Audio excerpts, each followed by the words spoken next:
దేవునికి మహిమ కలుగును గాక. ప్రియులారా, ప్రభునామన మీ అందరికీ వందనములు తెలియచేస్తూ ఉన్నాను. దేవుని వాక్యాన్ని ధ్యానిందాము. ఆదికాండము 6వ అధ్యాయము 8వ వచనం.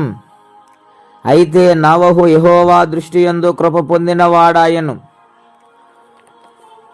ప్రియులారా, పరిశుద్ధాత్మ దేవుడు ఈ ఉదయ కాల సమయంలో ఆదికాండ గ్రంథము నుండి మనతో మాట్లాడుచు ఉన్నారు.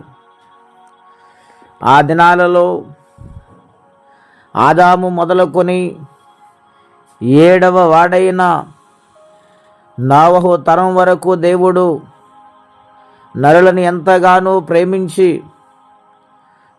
వారెన్ని అపరాధములు చేసినా, వారు ఎన్ని వ్యతిరేకమైన కార్యాలు చేసినా వారిని క్షమించుకుంటూనే ఆయన వచ్చారు. అయినను మానవుడు మితిమీరి విపరీతమైన పాపములో పడిపోయి దేవునికి దూరమైపోయి దేవుని ఉగ్రతకు పాలైపోతున్న ఆ దినాలలో దేవుడు నోవహుతో మాట్లాడుతున్నట్లు ఈ లేఖనాల్లో మనం చూస్తూ ఉన్నాం. ఆయన అంటూ ఉన్నాడు, భూమి మీదున్న నరులు సమస్త జీవరాశులను నేను నాశనము చేస్తూ ఉన్నాను. ఎందుచేతనగా వారిని సృజించినందుకు నేను సంతాపపడుతున్నానని నోవహుతో దేవుడు మాట్లాడుతూ ఉన్నారు. అయితే నోవహునంటూ ఉన్నాడు, ఈ తరం వారు నీవు కృప పొందావు, ఈ తరం వారు నీవు నీతిమంతుడిగా ఉన్నావు గనుక ఈ యొక్క జల ప్రళయములో నువ్వు తప్పించుకోవాలంటే నా మాట వినిన నీవు, నాకు లోబడిన నీవు ఒక ఉన్నతమైన వాడను తయారు చేయమని దేవుడు దాని కొలతలు ఇచ్చారు. ఆ స్థితి సారకపు వాడ దేవుడు చెప్పినట్లుగా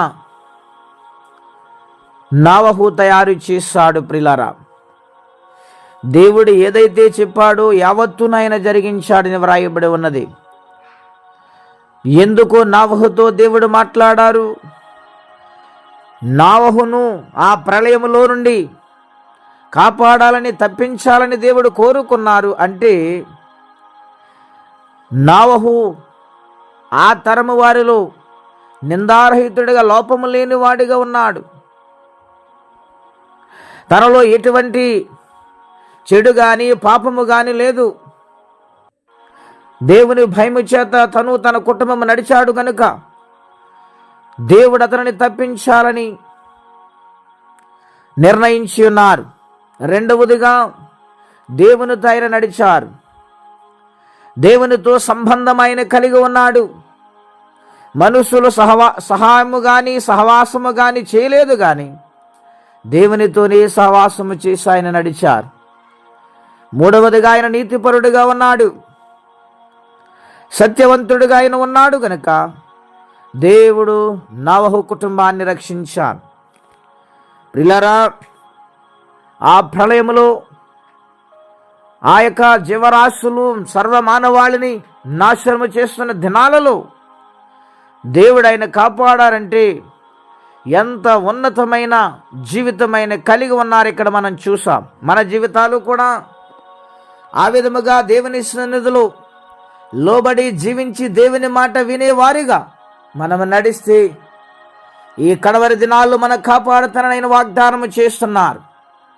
ఆనాటి దినాలను మనం చూస్తే జలప్రళయము ద్వారా లోకమంతా నశించిపోయింది.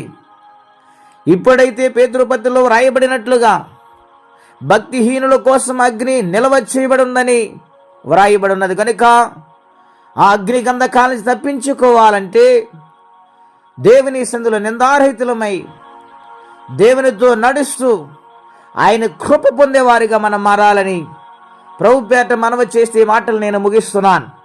ప్రార్థన. పరిశుద్ధుడైన మా తండ్రి, ఘనమైన మీ నామం కొరకై స్తోత్రం చెల్లిస్తున్నాం. ఈరోజు ప్రత్యేకంగా మమ్మలను నాయన మీరు జ్ఞాపకము చేసుకున్న నోవహు ద్వారా కొన్ని హెచ్చరికలు మాకు పంపించారు గనుక మీ సన్నిధిలో యథార్థంగా బ్రతికి రాబోతున్న అగ్ని గంధకాలు రెండవ రాకడలో నాయన ఆ యొక్క ప్రళయము నుండి, ఆ యొక్క భయంకర విపత్తు నుండి మేము తప్పుకొని నీ సన్నిధానములో ప్రభువా నమ్మకంగా బ్రతకటానికి, మీ రాజ్యానికి వారసులు అవటానికి కృపనిమ్మని ప్రార్థిస్తూ, ఈరోజు ఎవరైతే బాధలు కష్టాలను వారికి సహాయం చేయమని తోడుగుండమని యేసు నామములో ప్రార్థించి వేడుచున్నాము తండ్రి. ఆమేన్. దేవుడు దీవించును గాక. ఆమేన్.